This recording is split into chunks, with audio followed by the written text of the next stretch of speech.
Okay, so this is my attempt at having ChatGPT verify that I'm using the right type of RAM for my Cisco APIC-M3. So this is a pretty niche piece of hardware, and I'm admittedly not a hardware expert, and I just wanted some assurances.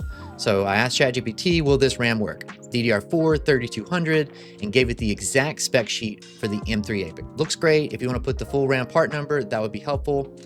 Give it the Amazon page. Yes, this is exactly the right type of RAM. Then it comes back and says, if you want to be 100% bulletproof, give me the exact APIC model.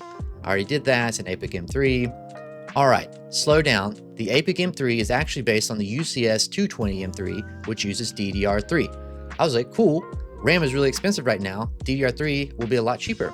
So it gives me the part number and said, if you want, I can find the exact part number for the M3 so you don't have to guess. I say, how about this? Give it the exact Amazon URL. It says everything looks great. Order it, doesn't fit. Took a picture, came back to ChatGPT, says, oh, this picture actually tells us exactly what went wrong. There is no registered buffer chip in the middle of a DIMM. That's a red flag. So then it says the smoking gun, DIMM instead of RDIMM. A true RDIMM has a register chip. This is not the correct type of RAM for your APIC-M3. So I'll order some more. This is attempt number 2. It also did not fit. I didn't take a picture this time, but I gave it the eBay listing. Came back and said, this is extremely common on eBay. Basically just blames eBay. They say, well, it says ECC register, but they actually ship you UDIMM. So here's attempt number 3. I say, how about this? It has the exact picture.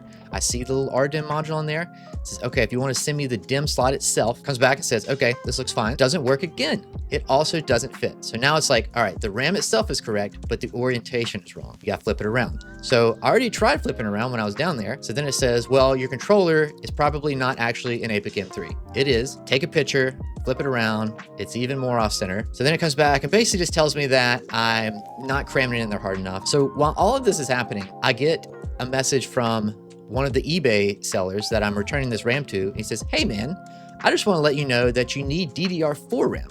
You bought DDR3 from us. DDR4 has the slot a little farther over, which is probably really obvious to anybody that does this with any sort of regularity. This is what I started with. I started with DDR4 and then it came back and switched it up on me and said I needed DDR3. I was just looking at the bottom line summaries and missed it when it changed to DDR3. So I was trying to use ChatGPT to save me some time. I want to make sure I had the right thing.